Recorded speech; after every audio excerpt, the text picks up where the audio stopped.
things that Donald Trump has done or tried to do in his 15 months or so back in office. If you had to identify the thing he has been most wrong about, I mean, the biggest, at least political miscalculation of his second term, the thing he thought was going to be an obvious winner, and boy, was it not a winner at all. I mean, honestly, there are a million things to choose from, maybe starting with the war in Iran, right? But thinking about things here at home, I think you could make a solid argument that the thing he has been most wrong about, the thing he has most miscalculated, is thinking that the American people would really, really love a brutal, bloody, sadistic, even murderous, gratuitously cruel campaign of physical attacks on immigrants. He thought we would love that. I mean, you can kind of understand why Trump might have thought Americans would love such a thing. He was elected president twice with some sort of crackdown on immigrants as a central campaign promise, right? And particularly when he was campaigning for a second term, he decorated that campaign promise with lurid, almost pornographically violent fantasies about how immigrants were basically subhuman monsters and they were responsible for all the bad things. And so you could see why maybe he thought this was his ticket. And politically, in terms of getting him elected, maybe it was. But when he got back in power and he actually moved to put this kind of a policy in place, it turns out the American people did not like this movie. Not at all. I mean, Trump's federal agents in masks, grabbing people off the streets, smashing car windows, dragging terrified parents out of their vehicles while their kids sat in car seats in the back seat watching, snatching kids off the street and from the bus stop on their way to school. I mean, not only do the American people, turns out, not like any of this, they have fought back. The country has seen several of the largest days of protest in its history just in the past year. And while those protests have been about a lot of things Trump has done, if you had to pick the most prominent motivating issue for those protests, it probably is the whole masked secret police kidnapping people issue. It turns out that this just rubs Americans the wrong way. And so citizens all over the country have organized against Trump's immigration raids. People who have never before been part of any kind of activism have found themselves joining neighborhood rapid response groups and have found themselves, much to their own surprise, willing to put their bodies between immigrants and Trump's federal agents. And of course, Americans have been killed trying to protect their immigrant neighbors. Companies that do business with ICE have been hounded about that, both from within their companies and in terms of external pressure. Also, in one of what I think is one of the most underreported success stories of the public resistance to the Trump administration thus far, everywhere Trump has tried to build one of his warehouse immigration prisons, there have been sustained protests, pushback from local leaders of both parties, lawsuits that have halted plans for these prison camps. The pushback has been so effective and so complete. It's now really an open question as to whether any of these warehouse prisons will ever actually open. This is a $38 billion program by which Trump started to build himself a string of some of the largest prisons on earth to hold people without trial. But so far, they haven't been able to get a single one of them open. And the performative, peacocking, sort of proudly violent field commander for Customs and Border Patrol, Gregory Bovino, has been demoted and retired. And the head of ICE, Todd Lyons, has left. And the head of Homeland Security itself, Secretary Kristi Noem, has been fired, and so has the guy who was weirdly always around her while she was Homeland Security Secretary, whom no one could seem to fire, but who kind of seemed to be running things. And no, I swear they're not a couple. It was reporter Julia Ainsley at NBC News who had that bombshell reporting recently about several government contractors complaining to the White House that they had been asked to pay that guy. They had been asked to pay Corey Lewandowski as part of the process of getting a contract with Trump's Homeland Security Department, while Corey Lewandowski himself was reportedly exerting inordinate influence over which Homeland Security contracts were actually given out, while he wasn't even technically an employee of the department. Mr. Lewandowski denies all wrongdoing in connection with these allegations. But just a couple of weeks before that reporting dropped, that is when Kristi Noem was fired. Amid accounts that White House officials were troubled by allegations that Lewandowski was trying to cash in. Despite all of that, though, despite all of those people being ousted, despite anonymous administration officials now telling the press that the new guy, the new Homeland Security Secretary, is going to do a kinder, gentler immigration crackdown, it has to be noted that in reality, the Trump administration seems to still be holding to, if not upscaling, its plans to grab and arrest and deport more and more people. And we're not talking about, as they like to pretend, specifically targeted, terrible, violent criminals. The whole worst of the worst thing has not been true at all throughout Trump's time back in office. But one of the things Julia Ainsley reports in her new book is that, in particular, they're now targeting children. So does that make you feel safer, right? Swarming a school bus stop in Mississippi with 10 unmarked cars to arrest 2 star high school basketball players. High school kids.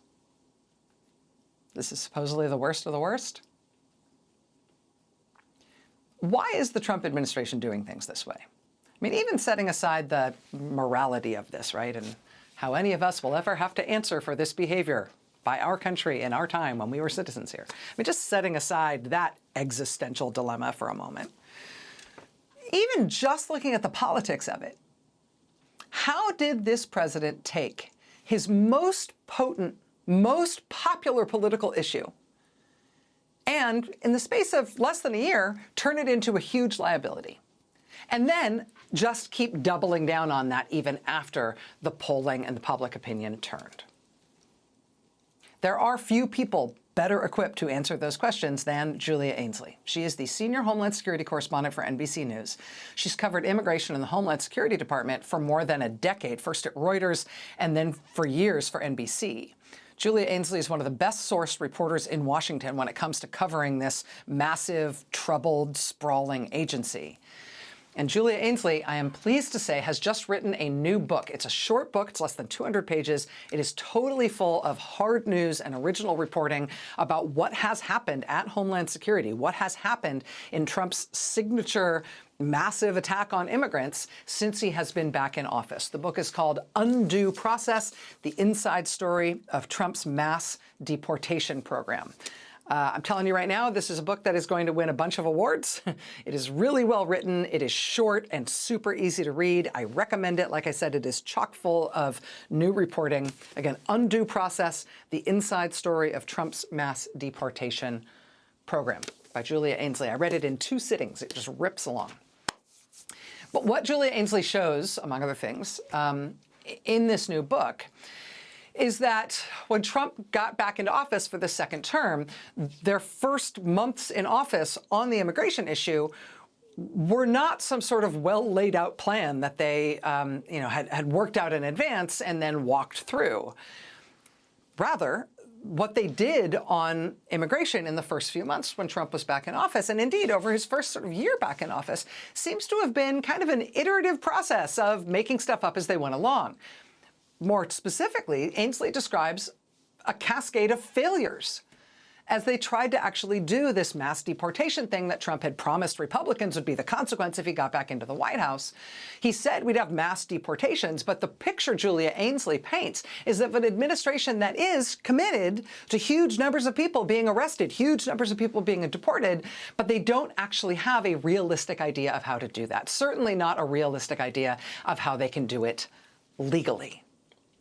And so the evolution of their policy, what we've all seen unfold over the past year, was effectively just a series of ad libs, sort of seat-of-their-pants quick fixes, with some of the disastrous results that we have since seen. Why are they arresting so many people with no criminal record at all, even though they said they were going to go after the supposed worst of the worst, right?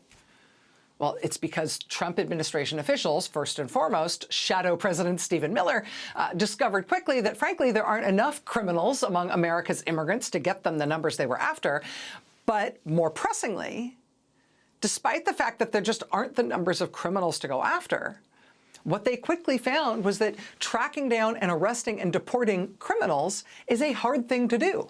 It is harder to find criminals, it turns out, than it is to find law-abiding people. Much easier just to sweep up any and every immigrant they could find, and the easiest ones to find turned out to be the people who've been following all the rules and checking in with the government regularly. And that means especially immigrant children. Barely a month after Trump was sworn in, Julia Ainsley writes this, quote, ICE field officer directors were told to start targeting for arrest and deportation families as well as children who had previously crossed the border unaccompanied. Previously seen as the lowest priority for deportation, children were now targeted because the addresses of their adult sponsors were easy to find in databases when they were discharged from U.S. custody at the border. But, quote, even with all of these sweeping changes put in place throughout the month of February 2025, the deportation numbers delivered unsettling news at the White House. ICE deported 11,000 immigrants in the month of February, the first full month Trump was in office, compared to 12,000 deported in February 2024 under Joe Biden. So they never publicly acknowledged the number of deportations nor the number of criminals deported. Julia Ainsley reports, quote, what I found through internal data was that of 11,000 deported in February, nearly half of those had no pending criminal charges or convictions. As Trump border czar Tom Homan told me, finding the worst of the worst was much harder and more expensive than finding non-criminal undocumented immigrants going about their daily lives, working in public, and taking their kids to school. Julia describes, quote, a realization by Trump and Stephen Miller that the methods deployed so far to boost deportations were not achieving the desired results. Miller raised the arrest quota from 1,200 a day to 2,000 per day. Once again, he wasn't getting the numbers he demanded. Miller had begun to acknowledge internally that the U.S. government was never going to arrest 1 million immigrants living inside the U.S. and deport them within a year. People had to decide to deport themselves. Listen to this from Julia Ainsley's new book, quote, to convince them to do that, they needed to be scared of what would happen to them if they left it up to the government to deport them. Stephen Miller pressed this idea on his multiple daily phone calls with Homeland Security Secretary Kristi Noem. Deportation would need to get much, much uglier. That is just some of the new reporting in Julia Ainsley's new book, Undue Process. Julia Ainsley joins us here next. Stay with us.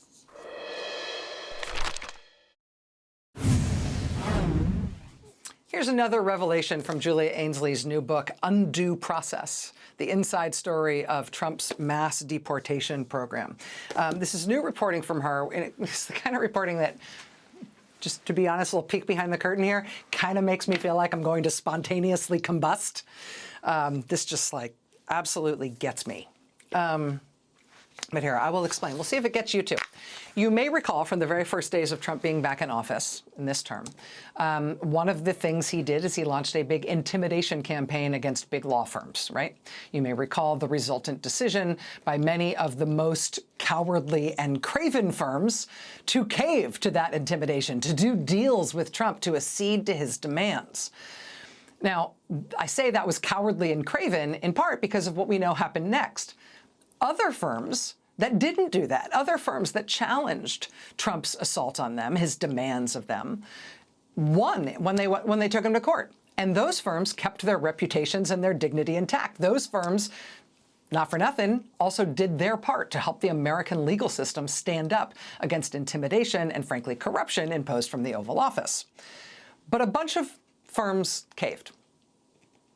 And one of the consequences of that whole episode, one of the sort of big picture and most important consequences of that, despite the shame of the firms that caved, right? Despite the triumph of the firms that did not cave, one of the things that Julia Ainsley reports in her new book is how that effort by Trump, how Trump's intimidation campaign did have the effect he wanted on the people in the country who have the most to lose.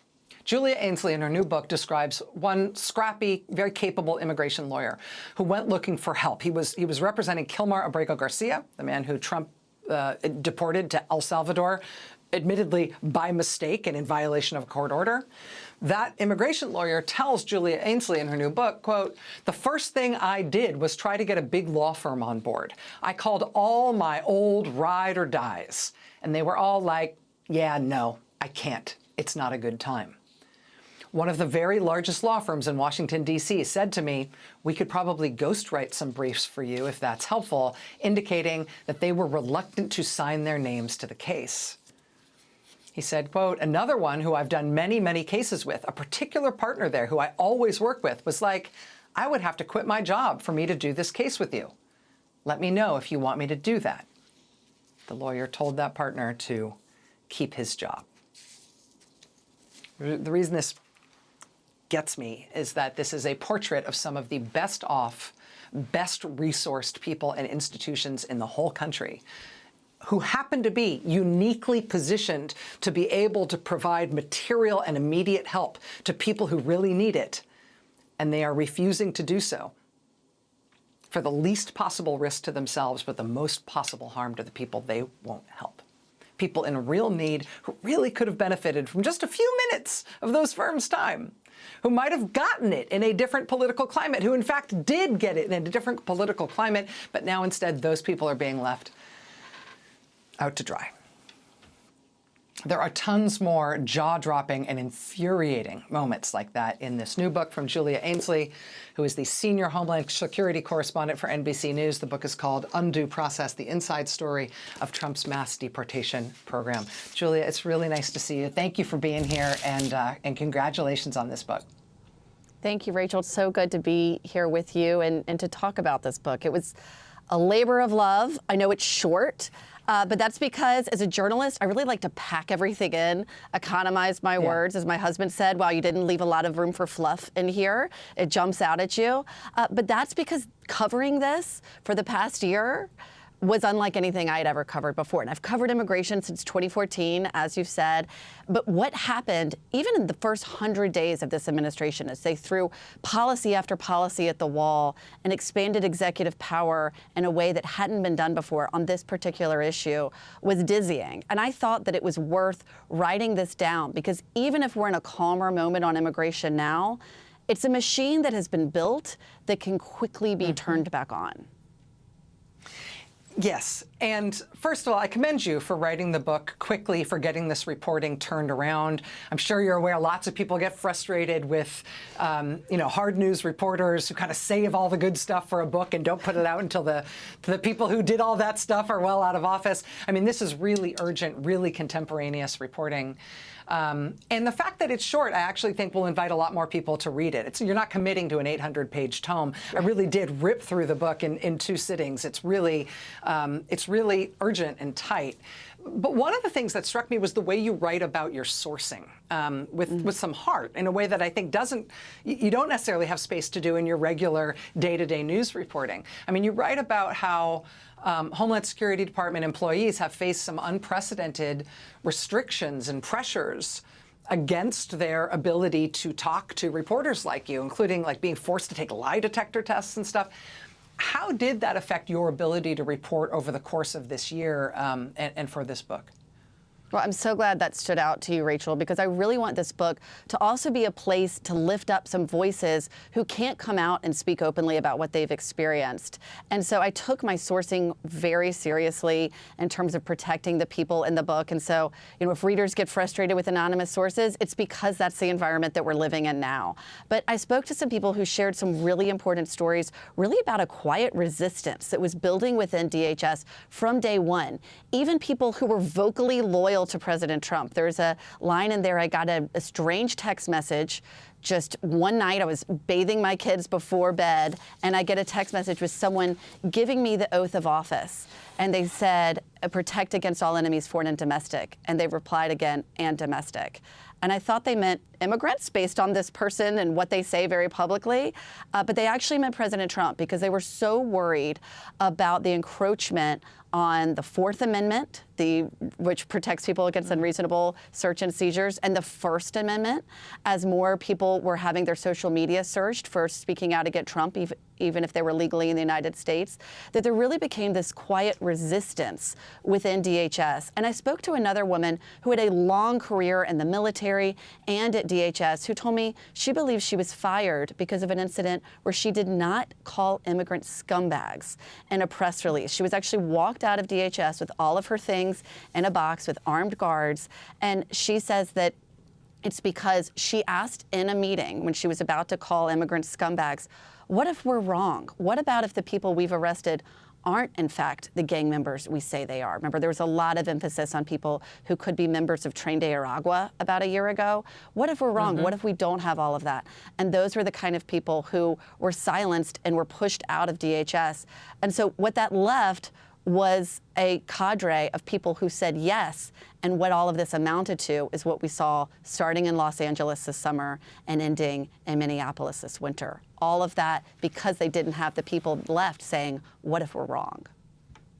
Let me stick with you on this point for a little bit, because this is actually, I think, a really important takeaway from your reporting. I mean, there's what happened in the administration, what has been motivating them, what drove the policy and the way the policy evolved. You're portraying that in a way that I don't think anybody else has been able to portray that before, and I'm really interested in that. But this piece that you're talking about right now is also really important. And that incident you're talking about, you're bathing your kids, getting them ready to go to bed, and you get this dramatic encrypted text from a person who you describe as a relatively senior person in the administration who publicly is a real Trump loyalist. They essentially send you this text describing the president as a domestic enemy of the Constitution. Do you know whether there was a specific catalyst for that, or a specific scandal or issue or policy that drove that person? Also, do you know if that person ever did anything other than sending you this alarming text to try to assuage their own conscience on this? Well, I can tell you that this person is still in the administration and very much still with DHS. But that aside, the context around this was this May meeting. There are really three flashpoints of anger that drove most of the policies that we saw come out of this administration. And this was after the third flashpoint. It's in mid-May. It's after Trump's first 100 days in office, and they are nowhere near the numbers they need if they're going to get 1 million in a year, if they're going to even beat Obama's deportation record of 435,000 in a year. And I get into why Obama did have that record for some policies from that era. And Miller is angry. And so he calls all of ICE leadership together in Washington, reams them out, says they need to start arresting 3,000 people a day, or people are going to start to be fired. And he's going to start with the field office leaders of those performing in the bottom 10%. Kristi Noem is in that meeting. She introduces Corey Lewandowski, her right-hand man, and says, this is Corey. He'll rip your face off. This is the kind of rhetoric that was in DHS at that time. It was a time they wanted to instill fear on the workforce, and then have that workforce, of course, instill fear in the country, because they were worried that if we can't arrest our way out of this, maybe we can, as you pointed out, put people into such a state of fear that they might self-deport, and then we'll count those as deportation numbers as well. And so this was someone who was walking out of a meeting like that, who was really worried that this issue of immigration that was seen as such a political asset was actually going to be much costlier in the end. And someone who even went on the record at this exact same time was Tom Homan, who told me he worried, this was in June, right when we saw the enforcement, the raids in the garment district get started, he said, I worry with the direction we're going now, and he meant just arresting people with no criminal records, I worry we could lose the faith of the American people. That's Tom Homan. I never thought I would hear Tom Homan say something like that to me on the record. And now we've seen him step into this role where he wants to focus on the worst of the worst as they're going forward. But at the time, really under Kristi Noem and under the leadership with Corey Lewandowski with her too, there was such a moment of wanting to instill fear and to try to strip away rights of immigrants who were here both legally and illegally, that I think there were some people who thought, I don't know what to do but talk to the media about this. And there's that incident that you talk about. There's the press officer who you just mentioned, who gets forced out of the job because she's refusing to call immigrants scumbags without. I mean, I don't know what evidence proves someone is literally a scumbag. That's a little weird, but without having some reason to make that sort of a disparaging comment. There's also a lawyer who you describe who's involved in training ICE recruits, who tells you that if a federal agent is going to break somebody's car window, they need to have a warrant. Before they do that, that person is then removed from their job for having told you that thing. The reason I wanted to sort of stack all these together, Julia, is because I feel like over this past 15 months or so, like in an agency like DOJ, when we have seen so many people forced out, when there have been so many principled conflicts, when people have been fired or resigned because they wouldn't do something that they couldn't stomach, essentially, from what higher-ups in the Trump administration were telling them to do, there's been, at least in some cases, kind of a lot of cases, people sort of jumping to the other side, becoming defense attorneys for people who Trump was persecuting, or becoming officially a whistleblower, or revealing interviews about what they were asked to do and what they think is wrong, or joining organizations that are helping other people who are being forced out on matters of conscience. We're seeing that in places like DOJ, and I feel like when it's happening at Homeland Security, and your reporting is the place I've seen more about this than anywhere else, I feel like there isn't sort of a similar tide of people who wouldn't do it, who felt like it was wrong, who felt like they had to go, or who were pushed out for not being a team player, who then decided to become a truth teller and let us all know what's happening. I mean, there's some, but there isn't that. Doesn't seem like there's that same culture of trying to get right with the American people about what's happening. Is that fair, or is that just my sort of perception from outside this, the closeness of the reporting that you've had? I think that is fair, and I think you're right to mention that professor who was doing training in Georgia, and I asked the question, what about breaking car windows? Because it was happening in Chicago over and over again. Someone wouldn't open a car door and they would smash a window, and he said, you can't do it without reasonable suspicion this person is an illegal immigrant, and also you need a warrant before entering someone's personal space, and he was reassigned that very day for that. But when you look at DOJ versus DHS, and I've covered both of those agencies, I think there's a real difference here in what these employees are paid, and I think we can't look past that. Someone who is an attorney is getting paid at a different level than someone who is out on the streets making arrest with ICE. First of all, so there are a lot of people who say, I need this job, and then there are retirements that people feel that they want to stick with so they can get their pensions. I heard that be brought up again and again, that they want to make it to a certain point so they can retire. You could argue about whether or not that is a morally acceptable thing or not, but there are some financial reasons why people felt that they needed to stick with this. But I will say, just based on the people that I've spoken to, people at DOJ who were in the Office of Immigration Litigation who felt that they had to leave, people at DHS who did eventually stand up and say, no, we can't call immigrants scumbags, or people like Caleb Vitello. And there's a lot about Caleb Vitello in the book, and we can get into that. He was the first ICE director who pushed back on a master plan for deportations that he thought went too far and was reassigned for that. There is a quiet resistance with inside DHS that I think a lot of people are not aware of. Well, let's talk a little bit about the, in terms of the pushback, talk a little bit, sort of explain what happened with Guantanamo. They had this plan that they wanted to put tons of immigrants at Guantanamo. We saw early on them using military aircraft, really trying to not just use military assets and military contracting techniques. There's another thing that you talk about that's really important here. But really, they wanted the trappings of the military, and they liked the idea of it seeming like there was essentially sort of a wartime action. Or wartime sort of feel, at least, a wartime look to their actions against immigrants. How did that fall apart in terms of their plans at Guantanamo? Well, there were two reasons they wanted to use military assets, both at Guantanamo and to detain immigrants inside the United States. One is the fear factor that you mentioned. It's much scarier to deport someone to Guantanamo and on a military aircraft. The other is the vast amounts of money that they get through defense contracts. And I get into this much more broadly with a whole chapter in the book. But basically, there wasn't enough money in ICE's coffers. But if they could tap in to DOD, they could get more money. And one of the ways this first came to fruition was with this idea that Trump wanted to put 30,000 immigrants at Guantanamo Bay. Well, there is a place at Guantanamo Bay that does hold migrants. It's usually people interdicted at sea if they're trying to flee Haiti, most typically. And they could hold about 200 people, and they were in bad need of repairs. So what they did instead was they tried to build tent facilities outside the existing prisons for suspected terrorists. I've been to them. It's very hot there. They did not have access to running water or air conditioning in these tents, and they built them anyway.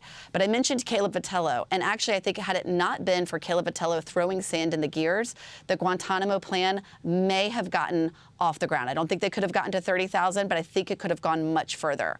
What he did is he got a message from a person very close to Stephen Miller. His name is Tony Salisbury, who said, Miller wants you to send 1,000 people to Guantanamo to go ahead and get this started, make good on the president's plan. As you know, Trump likes to act very soon after he announces something. And Vitello thought, there is no way we can do this. He tried to reason with people from the Pentagon about why this wasn't safe, how they had the capacity to detain the immigrants they were arresting at that point within the United States. But they could not take no for an answer. So he started to send down basically small numbers of people, like 6, 7, I think he got to 10, of people who needed a lot of medication, who didn't speak Spanish or many other languages that would be easily spoken down there, and really tried to make it the hardest group of people they could possibly have down there. And it was this quiet way of not saying no, but to making sure this was a policy that was not going to go forward. And then soon the complaints started to come back from the military personnel in Guantanamo that this was not going to work out. And this was one of the first strikes against Caleb Vitello that did eventually lose him the job of ICE director. Wow. Essentially forcing the proof that this policy was impractical, that it couldn't work, and having the sort of bureaucratic administrative know-how to be able to assemble that kind of a response.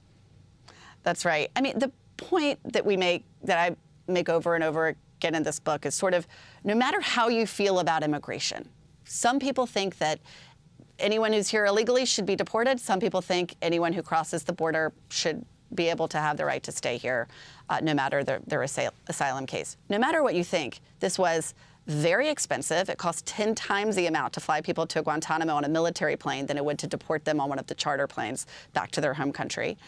And it was a vast expansion of executive power through this, what Trump thought was an asset for him. So regardless of whether or not Trump personally felt that he wanted to deport 1 million in a year, he knew that with this issue, because he had so much power behind it, and Miller thought the same thing, that they could do things like allow ICE officers to profile people in the street based on their characteristics, not based on crimes they had committed. They could do things like enter a home without a judicial warrant, a violation of the Fourth Amendment. They could do things like go after foreign students and start looking at their social media and try to find an underlying crime after that so that they could revoke their student visas. So what I tell people is, no matter how you feel about immigration, if you're worried about an expansion of executive power, you should read this book to understand just how far this went, and that these were the seeds that were sown for the flashbang booms that we saw throughout the summer. Julia, how has the flip side of that manifested inside the administration? Because you're describing how they thought they could do all these things. They thought they could cross all these lines.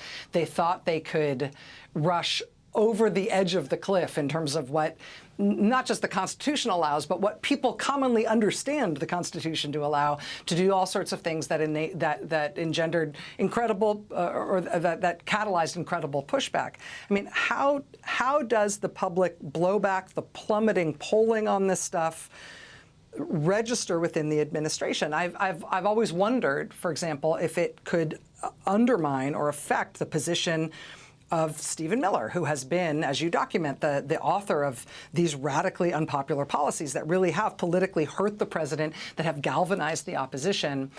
How do they ingest the pushback and the resistance, and how unpopular this stuff is? Well, let me take you to June 6th of 2025, and I was interviewing Lee Gallant, who I believe you know, he's been on your show many times. Yeah. He's represented immigrants back from family separation and really through all of these lawsuits, the Alien Enemies Act that took people to the CICOT prison in El Salvador. And at that point, this is the day ICE is going into LA and Border Patrol is going into LA. At that point, these protests that you're showing on your show, Rachel, they really hadn't materialized yet. And he just said, I can't get the American public to care about this the way they cared about family separation. We don't have that resistance yet.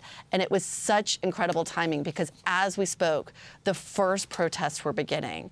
And it was something that Stephen Miller and others at the White House really categorized as radical leftists. You can go back and look at exactly what they said, what Caroline Leavitt said at the time, that they were radical leftists. But something happened as you moved from Los Angeles to Chicago to Charlotte, New Orleans, and then of course in Minneapolis with the fatal shootings of 2 American citizens, where inside the White House there was a thought that maybe we've gone too far, and especially if the American people can't trust us at our word, when the statements that were coming out about those shootings didn't align with what the American public could see in the videos. And that was the major catalyst that changed it. But I will say this, Rachel, yes, there was some internalization. There was some processing of those lessons. Stephen Miller still has his daily call with everybody at DHS, encouraging them to pick up the fight and go out and arrest people. But Markwayne Mullin, the new head of DHS, is saying he wants to take a much softer approach. He wants to talk about the criminals they're arresting, not the others. And I just spoke to someone this week, an ICE official, who said they're still arresting about 1,600, 1,700 people a day. That's incredibly high. They're using really high-tech programs to target the immigrants they want to target. They're still holding people in detention without bond. And as this person told me, that they think that if midterms go well for Republicans, this will surge back up again because they think that that will give them an endorsement of these policies. Julia, what do you think is going to happen with these warehouse prisons that they have tried to stand up? It has been a remarkable thing to see in red states, blue states, rural areas, all sorts of places that you might expect to potentially be on board with this, at least in theory, as Trump-supporting areas. Everywhere they've tried to put one of these Trump warehouse prison camps for immigrants, there's been pushback, and as you know, none of these new warehouse facilities has opened. What do you think is going to happen with that over time? I was struck in reading your book that it seems like the warehouse project was part and parcel of something that you described as essentially originating with Noam and Lewandowski, who are now gone, that everything should be government-owned and operated, that there shouldn't be leased charter aircraft, for example. There should be government-owned and operated ICE Air, and they should buy all the planes, that there shouldn't be private prison corporations that are, or anybody else contracting to stand up or operate these detention centers, that it should be all ICE-owned, Homeland Security-owned facilities, and that's part of what drove them purchasing these warehouse sites. If that overall approach is sort of associated with Noam and Lewandowski, and now they've been forced out, and Mullin wants to do something somewhat different, what do you see happening with those warehouse facilities? Well, for now, Mullin has put a hold on new purchasing or new construction. In other words, if they've already purchased them, to outfit them to hold immigrants for immigration detention. That doesn't mean they won't revisit it. There's a big question about what do you do now that the government has spent all of this money. I've been to that facility in Williamsport, Maryland. I spoke to some of the protesters. That shot right there is actually very hard to get because our drone couldn't get high enough to get that entire building in there. That is how massive it is. I'm very impressed with those shots there. But you can also see, look, windows at the top. There's no space for outdoor recreation. These are things that brick and mortar contractors who operate in the detention space know that they have to provide in order to be compliant with long-standing federal court settlements about how you treat immigrants in detention, because it is not supposed to be punitive. And in fact, ICE still has that on their website. But yes, this idea came about. I was actually the first to report on the idea of the warehouses last fall. I was speaking to someone and they were just going through the list of everything they were trying, and they said something about buying up giant warehouses. And I thought, come again. And now this is the policy that actually went forward. But what this really came from was a desire by Lewandowski, by Noem, again, to bring everything in-house and to do some really unorthodox approaches to detention. It's the same thinking behind Guantanamo Bay. It's the same thinking between Guantanamo Plan B, which is to build this massive tent facility in Fort Bliss, Texas, outside of El Paso, which has also been the host of a whole slew of problems, including several deaths. It's the same reason why we have state-run facilities that are being reimbursed by FEMA, starting with Alligator Alcatraz. These warehouses were the latest iteration of that. And contractors who have this space said that they had 10,000 beds that they could turn on in a second if they got the money from DHS to hold immigrants in places that have typically housed immigrants.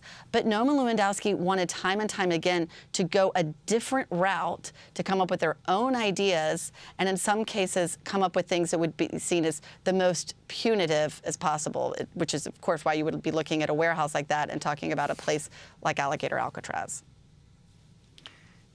I'm going to ask you a question that is not a question I would typically ask, because I tend to try to stay out of the mean girls internal fights among administration people. Just like, I'm allergic to that stuff. It's not my thing. I realize there's a lot of drama to mine among the personal relationships between these people. But because of what you just described, and because of the detailed reporting on how personal some of these worst, to my mind, worst policy decisions were, and how much Noem and Lewandowski, like you can really trace a lot of the most deliberately outrageous decisions specifically to those types of preferences that you just described from them as people.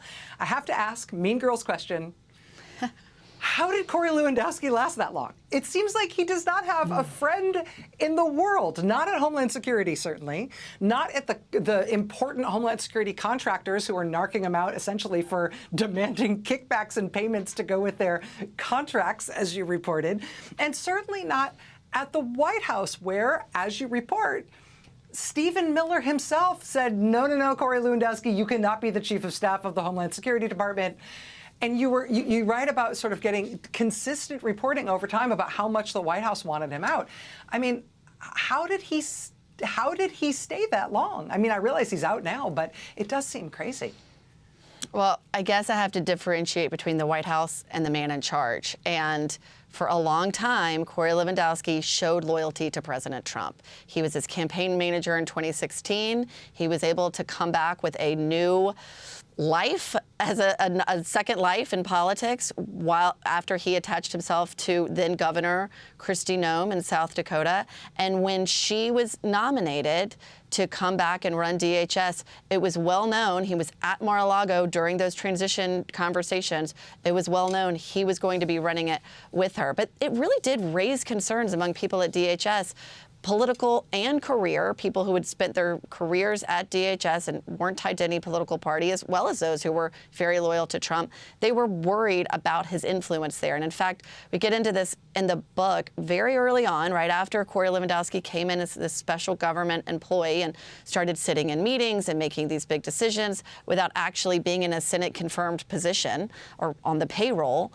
There were people who got together at a private home in Washington to talk about their concerns and what they could do to speak out if they had problems with him and with their relationship. And the meeting lasted 6 hours. And at the end, these people walk out of this home basically with their heads down, and they kept them there for the rest of the year because they realized that, rumor or not, the idea, the perception that they were in a relationship was enough to really have real policy implications, and that people felt that they couldn't speak out against Corey Lewandowski if there was even an inkling that he was in a relationship with the boss. And so they then decided not to. I mean, it's just, it is a, I mean, you have some portraits of heroism in this book, Julia, but some also just absolutely craven portraits of what I would describe as cowardice. I have one last thing that I want to ask you about, which is you mentioned on the military contracting, the efforts by private companies, private individuals to try to tap a sort of mother lode of funding for this stuff. And we have seen your book sort of ends with the one big beautiful bill and the tens of billions of dollars massively upscaling the size of these troubled and dysfunctional and scandalous agencies, and with all the implications for what that means for the rest of Trump's term. But you have a very disturbing chapter early in the book about a company, or a proposed company, a special purpose vehicle called 2USV. This is Erik Prince of Blackwater fame, a program that he proposes to the White House, wherein he would essentially stand up a private paramilitary force of 10,000, basically mostly untrained deputies, civilian deputies, and 2,000 lawyers and paralegals to arrest and deport 6 million people a year. This is a science fiction, a dystopian science fiction sort of proposal. What do you know about, what can you explain to our audience about that proposal, about why Erik Prince had the confidence that this was the right time and the right place to pitch that sort of thing, and whether that proposal is in fact dead? Well, when I reached out to Erik Prince and to the White House, neither of them commented about this reporting, but I held the document in my hand, and I felt that it was important to include in the book because it shows how people were clamoring for these contracts at this time, and it shows what people thought they needed to include to get a head turn, to get some attention from this White House. He spends a lot of the proposal talking about how immigrants are a drain on the social safety net, how they're more likely to bring diseases, a lot of things that some people could define as racist toward the people who are coming over the border. And I scratched my head when I saw it because I thought, Erik Prince of Blackwater, what do defense contractors want to do with ICE? At that point, the budget was just $9 billion a year. It has since grown to $75 billion a year. They are the richest federal law enforcement agency. But I called a source of mine who spent time both in ICE and in the military, and he said, I know exactly why Erik Prince and people he works with would want in on this. And that's because of something called WEX-MAX and LOGCAP. And those sound very boring government acronyms, but they are these government contracts through the Defense Department that are ongoing. They're just billions of dollars that are sitting out there with contractors already tied to them so that if the United States needs to defend itself in a pinch, these contractors are already given the green light. They're vetted. They know what they're going to do, and that happens. That's why that exists for DOD. And so if you pull that kind of money and that kind of guarantee into a DHS policy, you open the floodgates to an enormous amount of money. And that's why people like Erik Prince were wanting to get in on this piece of it. And I think what we later saw become of that, and it didn't go to Erik Prince, but it later became what is still a sprawling tent city in El Paso, Texas, just outside of El Paso and Fort Bliss. And Todd Lyons, the outgoing ICE director, said that they are now referring to the FBI a case that was previously ruled as suicide there by an immigrant, which is now being looked into as possible homicide. And there was even a death during the construction of the place. The contracts went out and got pulled back 2 or 3 times. It really became an incredibly messy business to try to mix the military and DHS. Yeah, and there was so many red flags as soon as we found out they were doing that there was this contractor getting $1 billion contract or whatever it was to set up that tent city, a contractor that had never done anything like that before, contractor based in a home in suburban Virginia, didn't even have any sort of They did headquarters. toilets for Bonnaroo. Yeah.